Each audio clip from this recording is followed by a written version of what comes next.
Hello everyone, and welcome again to AVPN Virtual Conference 2020, the largest convening of social investors in Asia. We will be starting the session now. Today is the third day of our virtual conference, where every session gives you a chance to hear and meet new people from around the world. I'm sure you have already been taking a chance to say hi in the chat box, where you are likely to potentially meet somebody you know, but more possibly to meet somebody that you don't know. So we hope that you've had a chance to say hello to everyone. I am Patsian Low, Chief of Staff of AVPN, and I'm very delighted to be here today. I will be your MC, and my role is to ensure that your experience the next hour is a meaningful one. Before we kick off our session, a few features of this room to pay attention to. Please note that this session will be recorded, and you can access the recording from conference.avpn.asia, our conference website. If at any point you do get disconnected, or if you have a bad connection and possibly having difficulty with audio or video, please try to log out and then log back in. Please make sure also that you have selected the correct audio speaker on your settings. Now, while we will temporarily turn off the chat box when the session is in progress, we will have time for Q&A, so please do stay with us until the end of the session. Your questions can be entered through the Q&A button at the bottom of your screen. We also invite you to participate in some polls throughout the session, and your questions, when you submit them, will be picked up by the moderator to be raised for the panelists to answer. So please do indicate your name and organization when submitting your questions.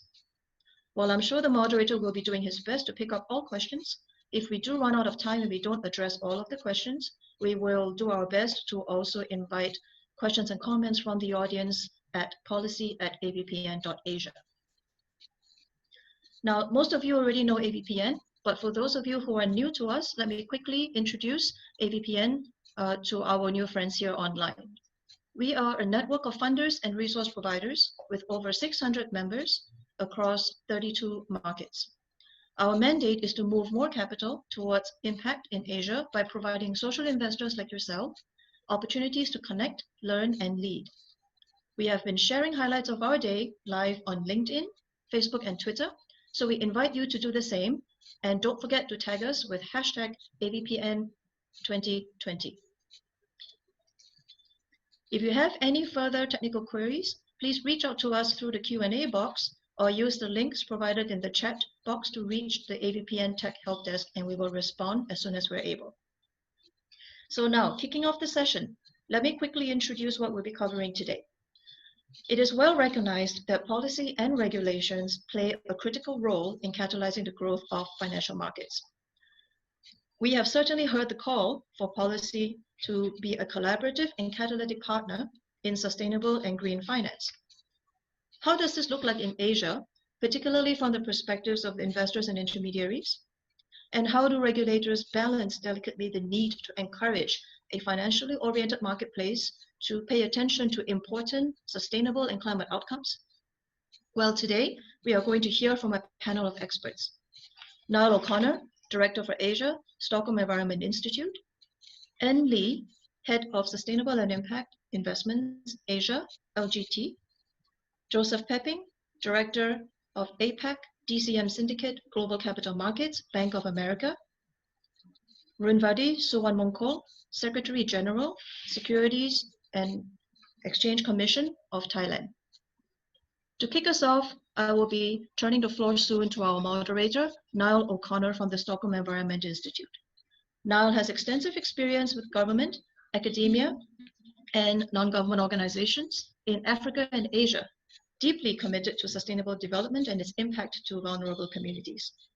He became the Stockholm Environment Institute's Asia Director in 2016, based in Bangkok, and I am sure, like me, you'll find him a delightful person to hear from on this very important topic.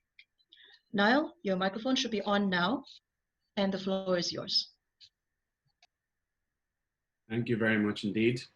It's a pleasure, ladies and gentlemen, to be here with you today, and thank you for the kind introduction. My video, sorry, just turning on the video there.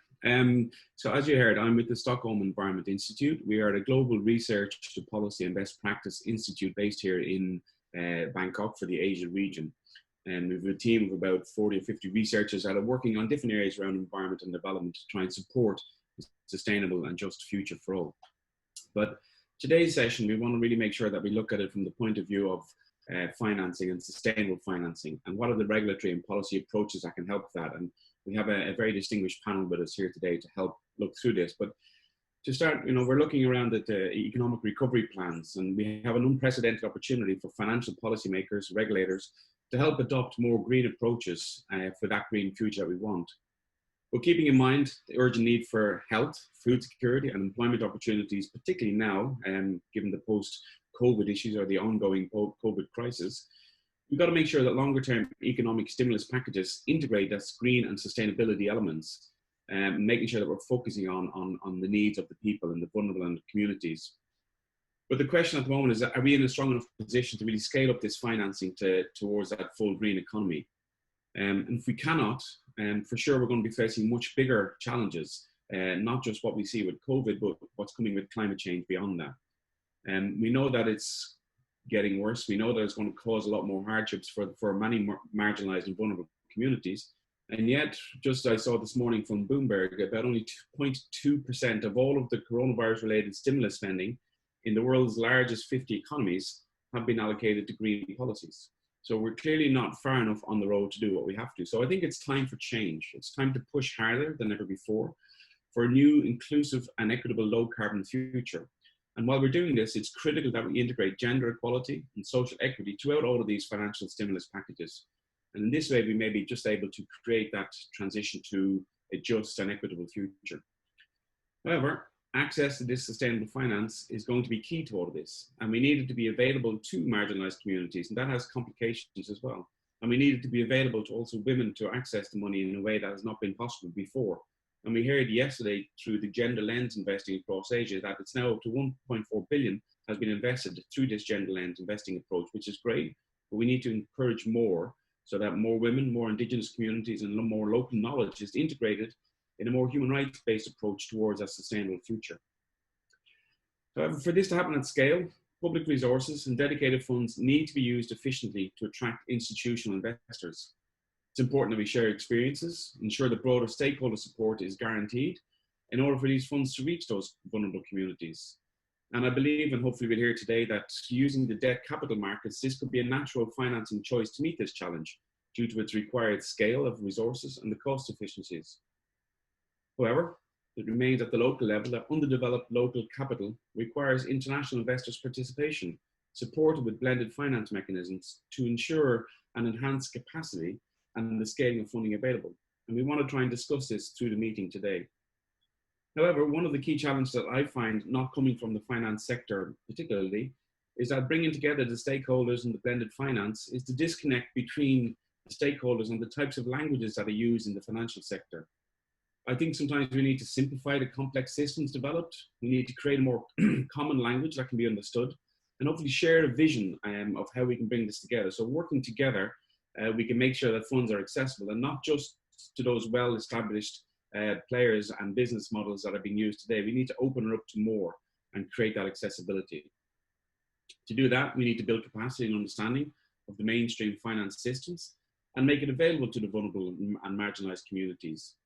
And this can be supported through research, through capacity development, and ensure clarity on the financial products that are being developed. We can reduce the complexity of these products so that others can access this with support, and therefore pave this way for a dedicated future where communities have access to this sustainable finance. And I think within SEI, we're well positioned to help translate and simplify this process, because we've worked for many, many years at the community level, and we have an understanding of the complexities that they face in terms of climate change, adaptation, access to resources, lack of access to capital to build that resilience. So our aim is through these sessions to work together to try and see what is necessary for that.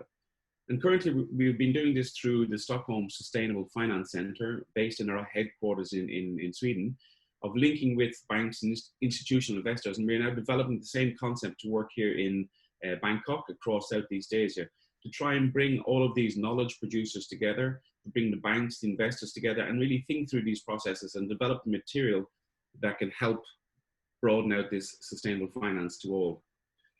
So through this morning's procedures, we want to try and listen to the various speakers to look at how we can explore these current regulatory landscapes and ways to create new policies that can support this enabling environment for climate finance.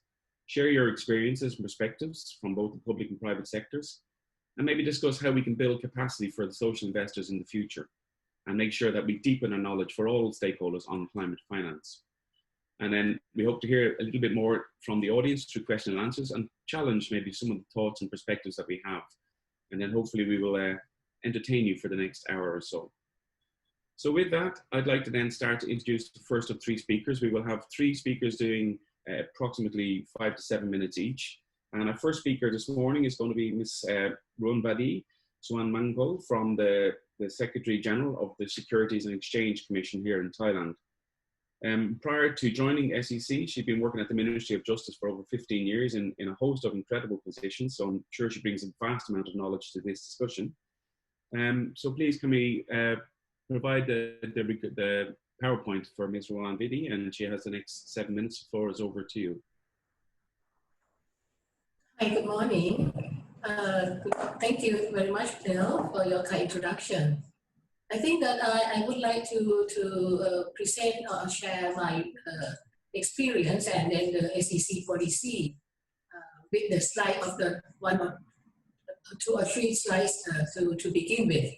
As Neil mentioned, that capital market it seems to be like a catalyst, for raising fund from the investor who realize the benefit of ESG, and also to help the company who is a responsible company, that want to raise the fund for helping reduce the problem of the environment and or even for the social issue. I think as a regulator, we have a policy clearly on this. We recognize the benefit of the or the stakeholder in capital market to realize the ESG as the crucial factor for the success. We do this in order to achieve for sure the UN SDG 2030, and also to achieve our national strategic plan for the prosperity, stability, and for sure sustainability. If you look at the first slide, I think that the key player for sure on this, the investor. Right now, we have all the institutional investor and also the retail investor.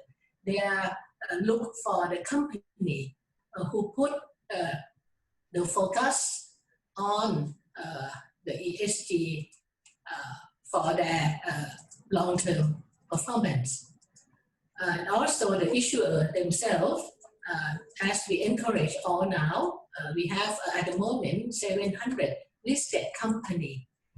We recognize that they are engine of the economy.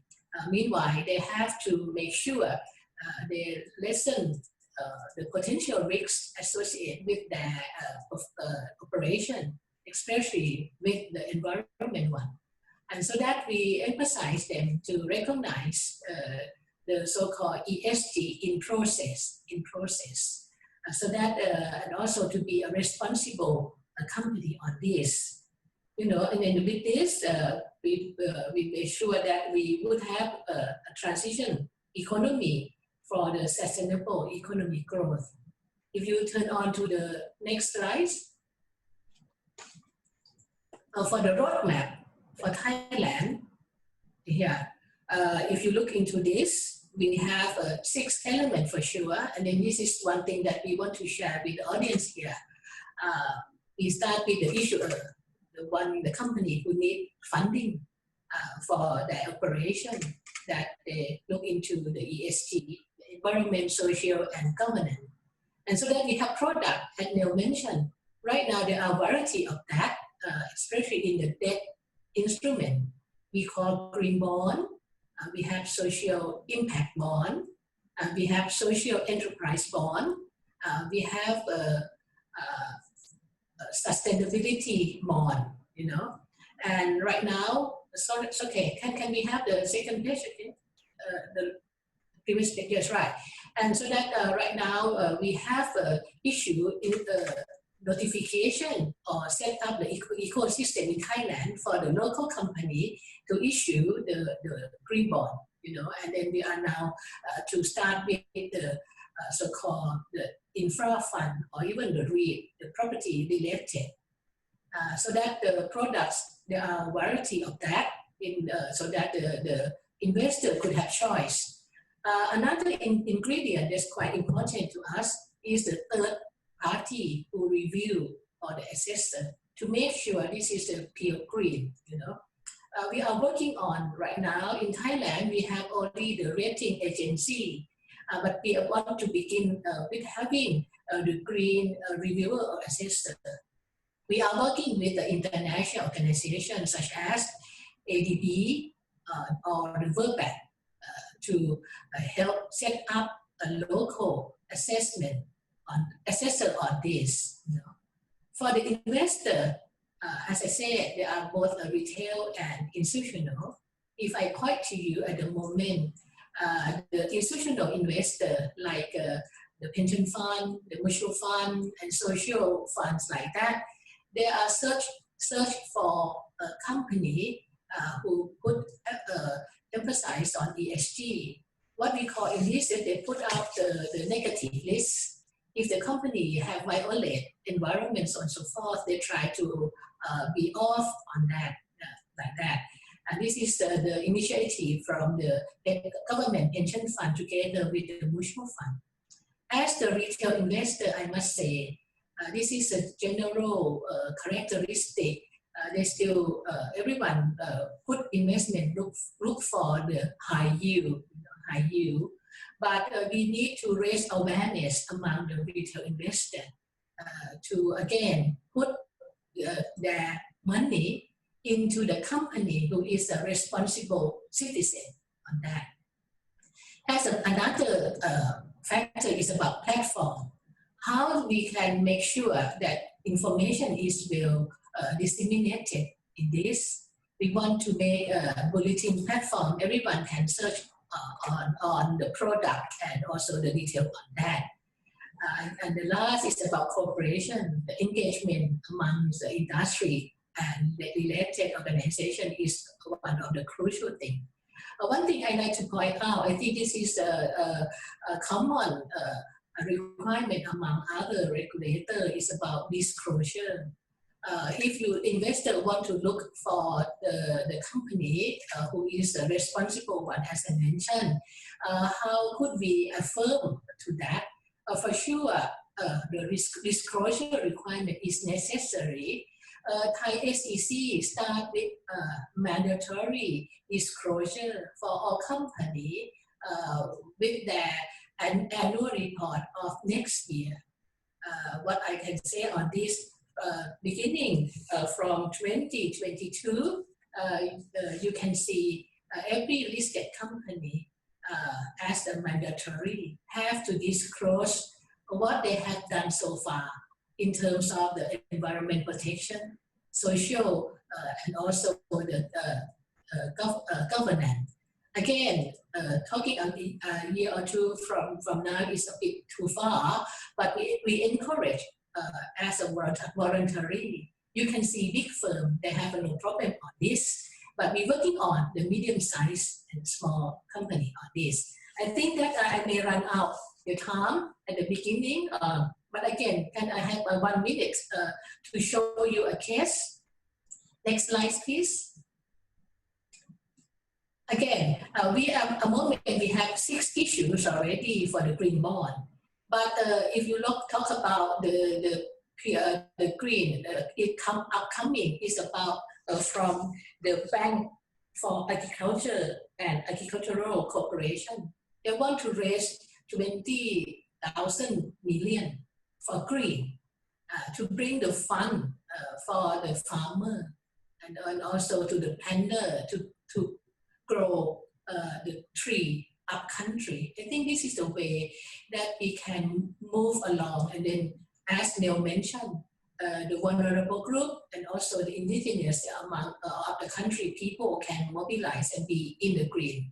And also the housing committee, they want to issue the social bond for the low income and elderly. This is a thing again that the green and social bond can help the lower income and have the housing. And last is about transit. You can see that Thailand, again, like the other counterpart country, we mobilize fund for this project as well. I think I want to end my first session at the moment. Thank you, Neil. Thank you very much, Mr. Rawadi, for that. We'd like to now introduce the second speaker, and we're going to call on Joseph Pepping, who is Director of the APAC Debt Capital Markets Syndicate Desk in Hong Kong with Global Capital Markets in the Bank of America. He should be joining us shortly on the phone. I think he's live on the floor at the moment. So, Joe, do we have you there? I'm here now. Thank you very much. Thank you. Appreciate the introduction and welcome to everyone on the conference. Apologies, I can't be on the screen there. Look, I think clearly sustainable finance is a very key topic in capital markets and certainly has been for a number of years now. I think just to give by way of introduction on Bank of America and our position within the bond markets, the dollar bond markets, we are a top dollar house globally. I think we are also an integral leader in terms of ESG, sustainable finance, or ethical finance in terms of issuance, and ethical finance covers a number of components, including obviously sustainability bonds. You know, in terms of how bond markets have been functioning this year, I think it comes as no surprise that they have been extremely busy, and I think more importantly so, dollar bond markets have been playing a very important response to some of the social impact from the pandemic, and I think that's a very good illustration of how capital markets can move to the greater good in terms of financing or ensuring that that capital gets to where it's most needed within the globe. In terms of our role, we've there's been around sort of $1.2 billion of dollar bonds that have been issued within global markets this year. I'm proud to say that BofA has led something like 70% of that worldwide. So we've raised in excess of $700 billion worth of capital for our clients. That client base includes the likes of sovereigns, it includes corporates, and it also includes multinational, supranational organizations, including African Development Bank, where we did a recent transaction, and a number of those issues have been across ESG, sustainable finance, and more laterally some of the COVID-19 response. I think in terms of what the role is of regulation and policy in this sustainability or this push for sustainable finance, look, I think certainly it probably comes as no surprise that I think regulation certainly has an important role to play, but I do think that this is better led from the private sector and from the supply side in terms of efficiency, of efficient use of it. And I think we've been seeing that over the last sort of 3 to 5 years, but a little bit longer in terms of how long we've seen green finance or sustainability finance. Sustainability finance, green finance has probably been around for the best part of almost 10 years, certainly within the dollar capital markets. And that really has been led more from the demand side, i.e. the private sector. And it really is the buyer base that is starting to demand more of this sustainability or more of this ESG type issuance. And I think there's one there's one driving factor from that, and I think the buyer base, you know, the large institutional fund managers, by and large, feel that if you are, you know, these sorts of principles point to a well-governed company, or they point to a well-governed institution, and typically those institutions with stronger governance and stronger discipline, how they manage not just their business, but how they manage interaction with their communities, how they manage interaction with the social contract that they equally have, not just the business contract, typically means a well-rounded, less wasteful, and therefore likely to be you know, more efficient in terms of profitability, use of capital, and also you know, the input into the communities, and they are better investments. So I think that's been one of the key focus, and I think you continue to see that build out, and not you know, understandably, I think this has been a theme that we've seen drive more from the European and then the US, more sort of developed markets. I think, you know, clearly when you're looking at more emerging or more developing regions, it is a little bit harder to get those green principles and you know, sustainability type principles within a broad issuer base or within sort of broad capital market players. You know, just given there is a higher tendency for be it sort of dirty energy or emerging. So we have seen that theme originally start off in Europe and the US. I think, you know, I can say this quite proudly that we have seen it come a long way, certainly across the Asian capital market. And I'd say that transformation has been significant over the last probably 2 to 3 years. And equally, I again would say that has been led more from the investor base. So there is now a definitive benefit when you're engaging with investors around coming to the market with a transaction, that you have these elements in terms of whether they be social responsibility, green financing, or otherwise. And I think that, you know, the COVID-19 is very topical. It's you know, I think it's obviously something where the community felt that they had to respond to this pandemic.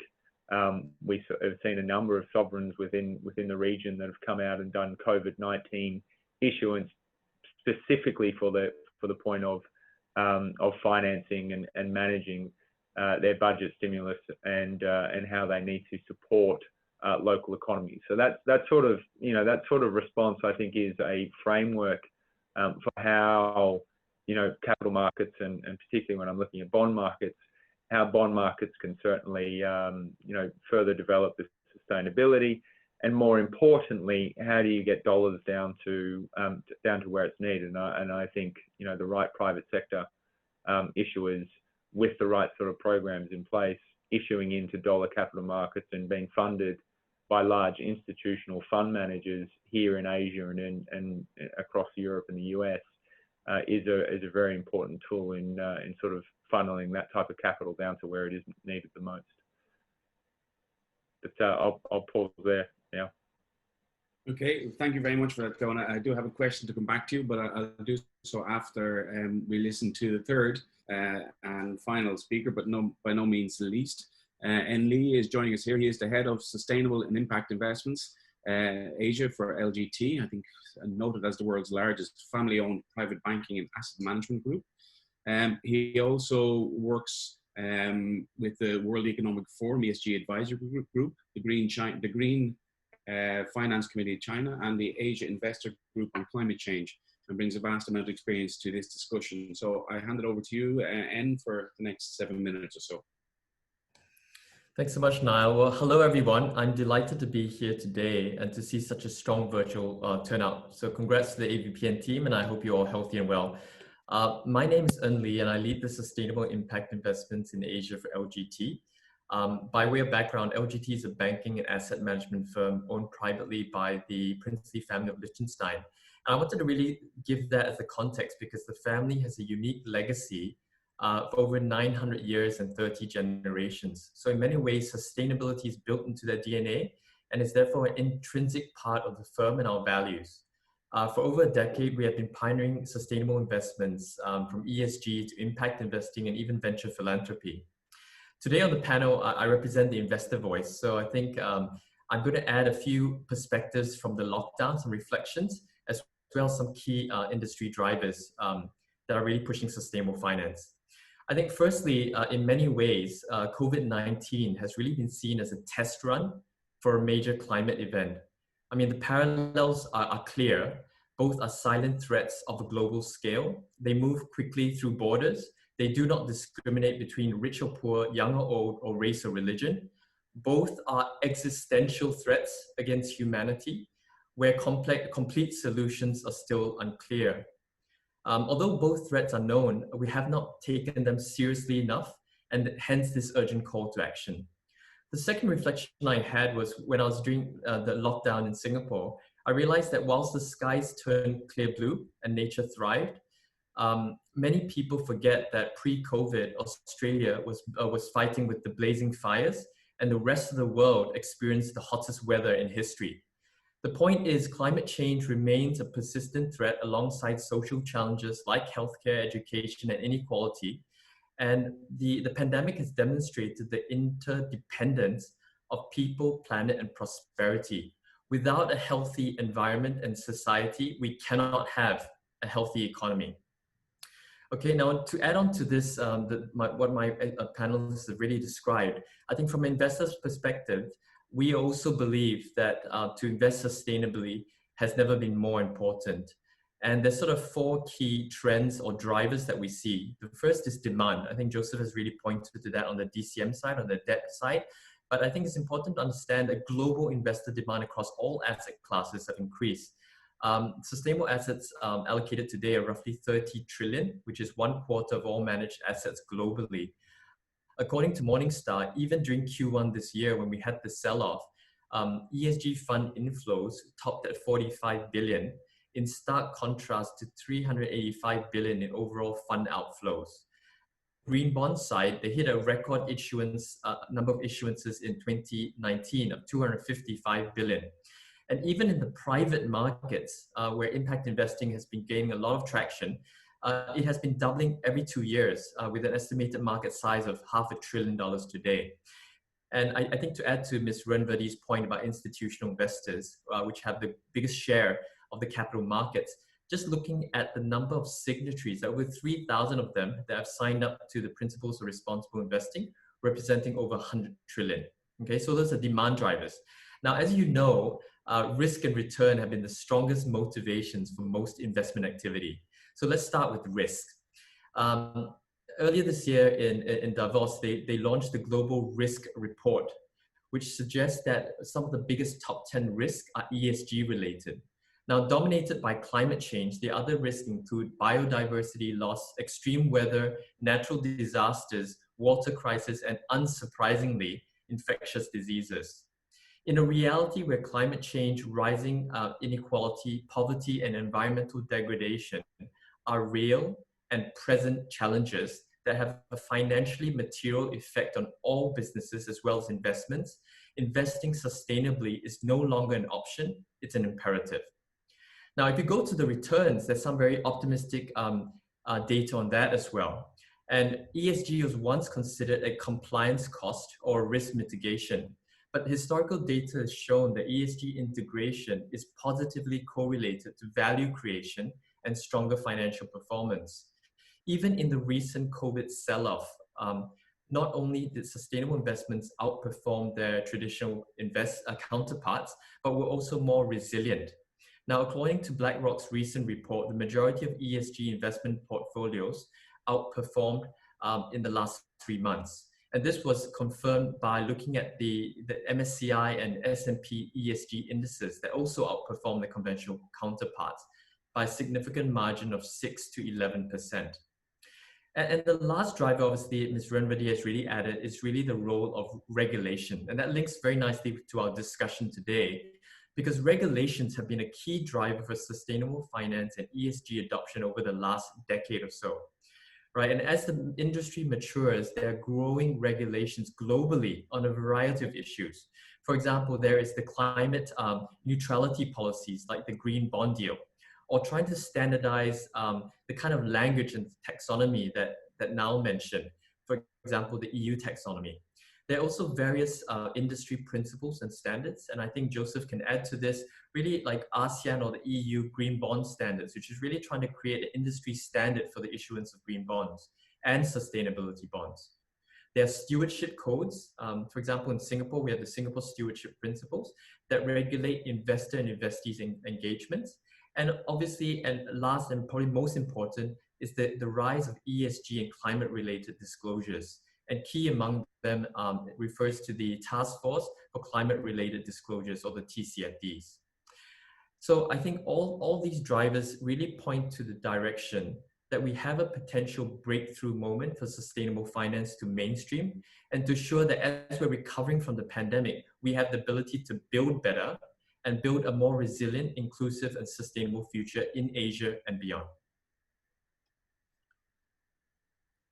Thank you very much, Anne, for that. I think we've got a lot of very interesting material to try and debate moving forward.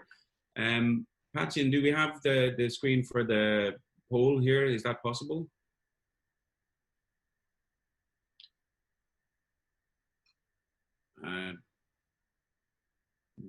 We had a question we wanted to ask and see what the responses are from the various participants. Hopefully we can see that now. If not, we will move on to question and answers. And for those listening in, I think we now have 345. There we have the poll there now. We have 345 participants listening in, so please don't be afraid to ask a particular question, and I'll see how best I can integrate that. But the idea of the poll here was just to kind of gauge some of your thoughts, but how can we promote climate finance to vulnerable communities, adaptation and resilience projects? We have a number of options there, so if you have a chance to click on that and let us know, we will get kind of your feedback on the various ways that we can promote climate finance.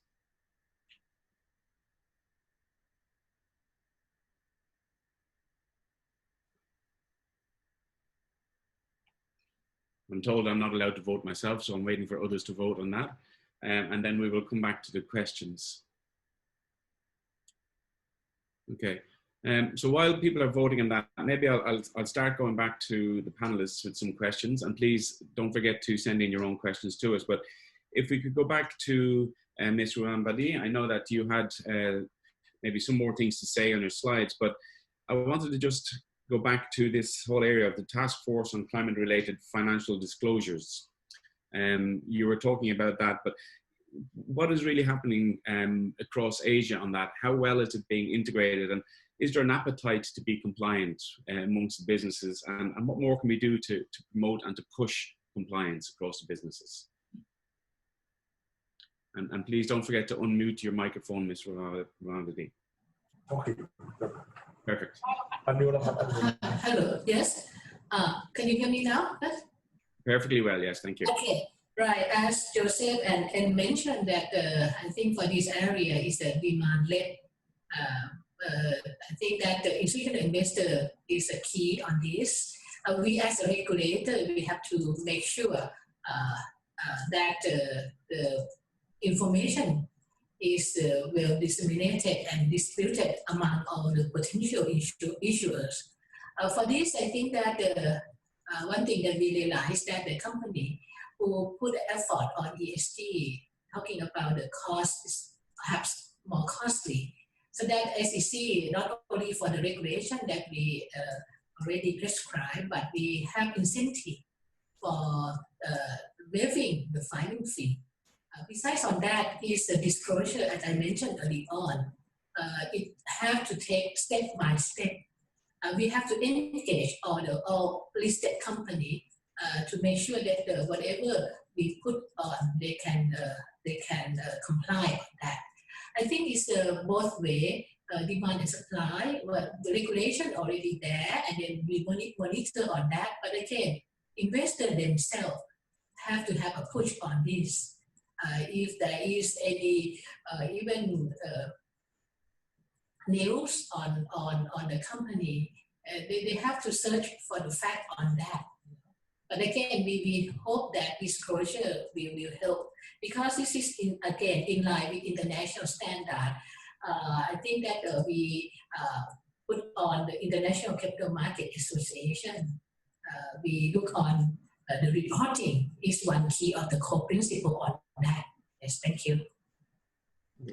Thank you for that. And maybe just to follow up then, how can we as stakeholders, whether they're knowledge producers, investor groups, how can we work and coordinate ourselves maybe better together to, I suppose, strengthen the green ecosystems of the capital markets?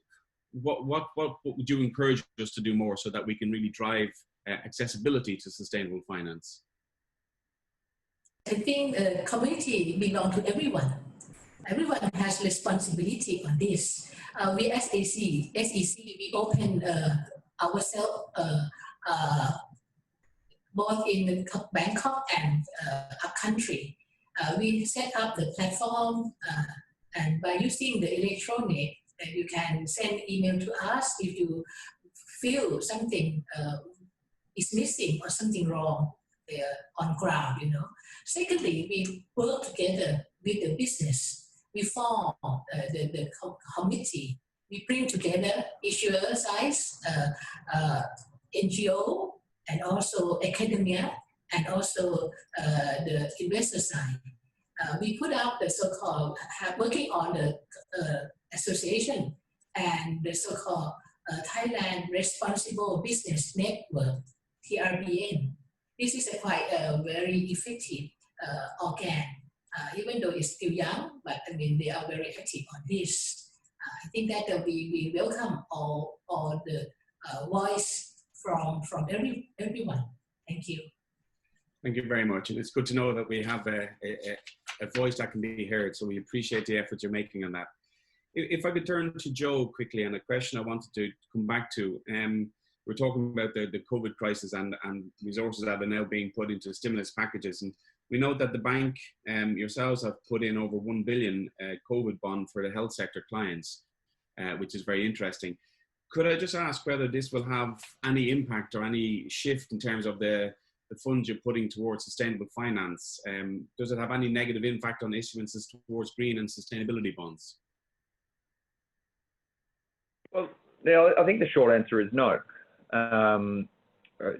Obviously, as I said, Bank of America and to be frank, a lot of our peers within sort of the banking community have taken this whole sustainability and the ability to finance, sustainable companies or green bonds or green loans or within the capital markets. So I think we've taken that seriously, and I don't think we see that trend moving lower. I think the COVID bond that we did do and the funds that we sort of pegged that for was in response to a global pandemic. And I think it was just, I think the firm took the view that it was the right thing to do to utilize our access to capital markets to ensure that we were able to fund liquidity at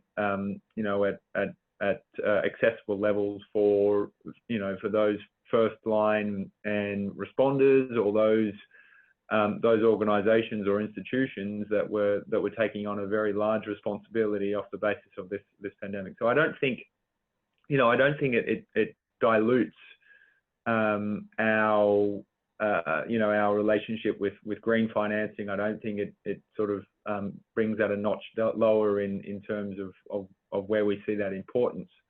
I think the COVID-19 bond that we issued and where those funds are going is actually a very neat example of the ability for capital markets to absorb more of this type of financing and actually provide more solutions to whether it's sustainability, or whether it is another pandemic, or whether it's a health crisis, or whether it's whatever it is. Capital markets and the efficient use of capital can very much be part of the solution. Okay, and I'll follow up with a question about regulators here in the Asia Pacific region, and what, maybe from your experience, what kind of guidance would you give in terms of trying to see an increase in the issuance of green bonds in the region, given the stimulus package we see in the European Union, excuse me, and the funds that are going to green finances through that. What more can we do to push regulators in this region to really drive the green growth from these stimulus packages? Yeah, well, look, I do think, obviously coming from the capital markets, and I think regulators have a very important place to play, and, they can certainly provide some guiding principles. But I think my view is that the private sector really should be leading this versus regulation. I think over-regulation can be counterproductive. But if it's a private sector-led initiative, that is often, most oftentimes the most efficient use of the capital, and actually, the private sector, and I guess, we're looking at supranationals and NGOs, etc., are going to be best placed to know where that is, where that capital is most efficiently used and where it's most needed and where it gets distributed to, a lot better than regulators. So I think regulators have a place to play. I think certainly guiding principles from regulation, etc., is very, very helpful. But I think the trend that we've been seeing in terms of this being a private sector-led initiative, and really, as I said, this growth in sustainability and sustainability issuance has been led from investor demand, i.e. from the likes of BlackRock, the PIMCOs, the global fund managers, saying that we understand that we have capital. Capital is an important voice. Unless companies start to invoke principles of sustainability or social contract into how they govern their company, they are less likely to see capital from our funds. And I think that is the most efficient tool, the most effective way to sort of implement this and get the best response out of everyone within the capital markets. Okay, thank you for that. Now I wanted to come back to N on some of the topics that you brought up, but just a quick question that I might throw out there first. But from your experience, can sustainable recovery be implemented in developing economies where the first priorities are around food security, they're around poverty eradications or job creations and opportunities? And given all the risks that you mentioned in the sector around climate, how do we push sustainable recovery in such challenging circumstances? Sure.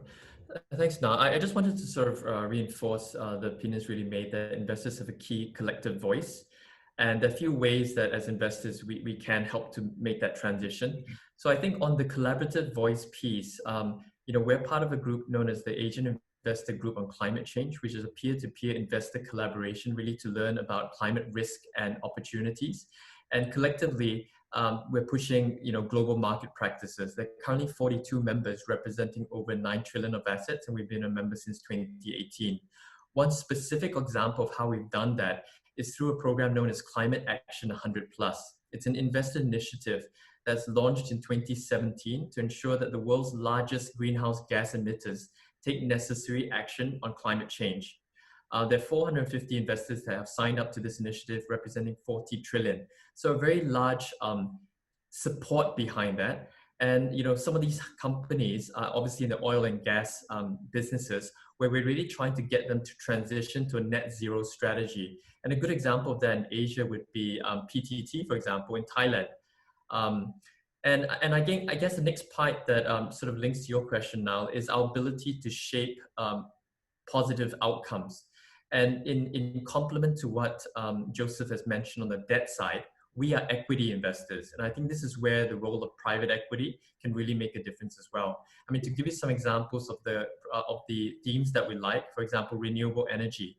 Given the rise of global energy demand, the cost effectiveness of renewable energy, of wind and solar, and the insecure future of fossil fuels, it's really against that context we invested in a company called AMP in India, which is a portfolio of about 450 million megawatts of solar and wind and energy storage across 15 states.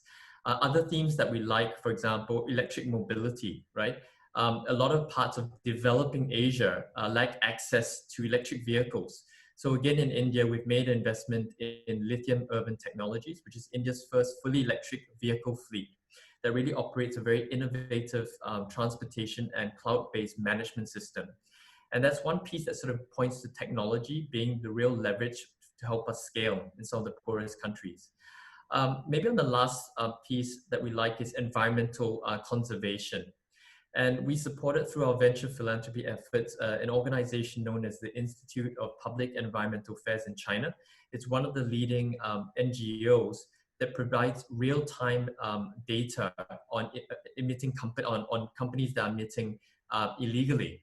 And essentially, they have a real-time pollution app, which we funded, that shows air, water, and soil pollution. It then works with the companies proactively to clean and green the entire supply chain. And to date, IPE has improved the environmental performance of over 7,000 companies and growing. And incidentally, it links very nicely with COVID because the same technical infrastructure was also being used by the company to do a real-time COVID map, which is pretty interesting. And it really links to the question now that I think we have to make, that while we're funding the transition to low carbon and environmentally positive innovations, all of these, particularly in developing Asia, also affect the communities that are most vulnerable. And because if you look at Indonesia with 17,000 islands and Philippines with 7,000, many of the poorest communities live on the coast and have their livelihoods dependent on agriculture, or fishing, which obviously is directly affected by climate change. Thank you very much for that. I'm sorry, I'm very aware of time at the moment, so we have only a few minutes left on this, and I wanted to maybe get one or two questions from the participants. So this is open to anybody who may want to answer it, but we've got a question here from Hong Yan Wong. Apologies if it's not pronounced correctly, but what more can investment managers push for better corporate governance on top of sustainability? So for the G in ESG, what more can we be doing? And a second question from Timothy Francis here is, who is the most influential in affecting regulatory actions encouraging sustainability? Citizens demanding change? Governments leading independently? Who can really be most influential? So maybe I just leave the floor open to whoever wants to answer that. I will be the first one first. I think that for what can we do more, as the other two already mentioned, I think that part is the investor themselves. They have to demand and require that the company have to make sure that they comply with the governance requirement. Regulation, as I said, is needed for sure, but again, need to be when talk about on ground. In reality, investor, they have to be the one who require for that.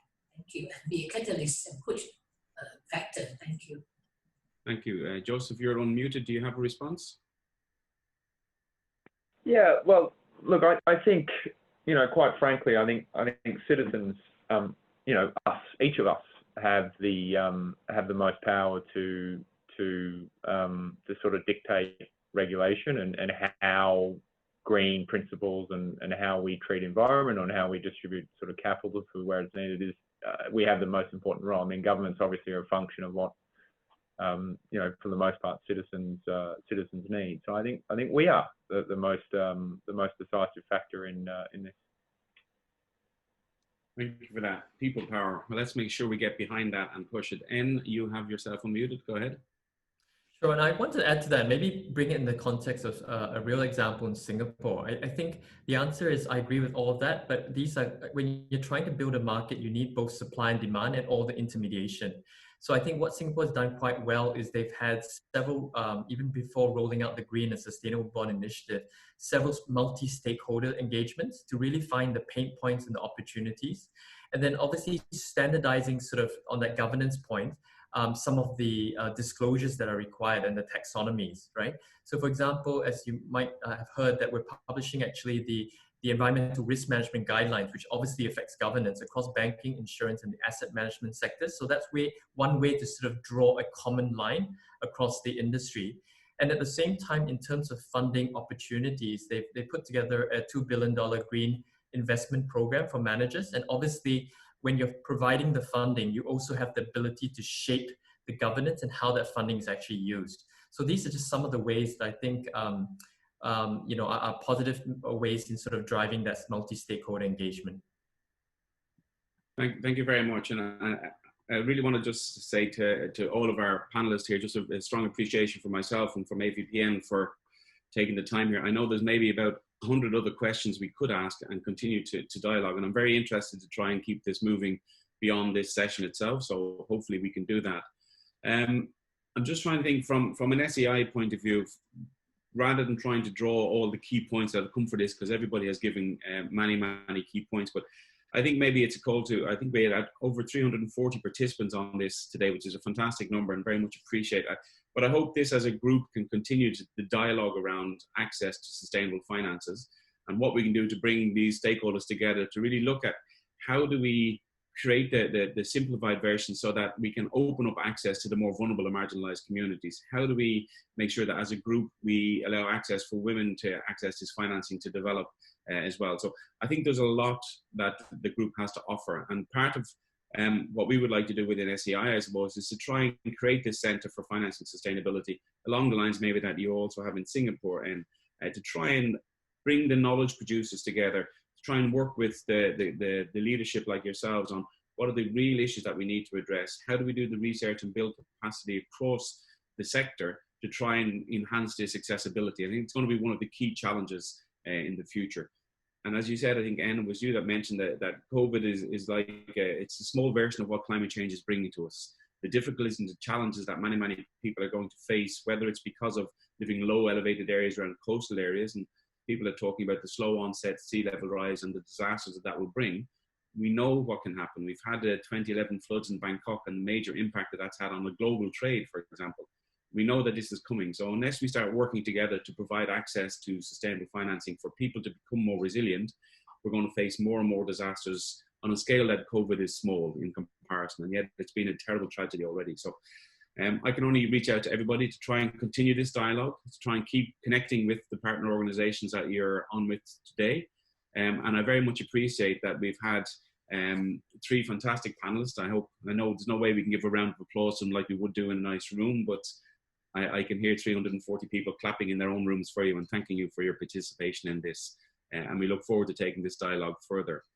I think with that, I shall close. I think I have to hand it back to AVPN. Patsy, and are you there? And thank everybody for their participation to date. Thank you.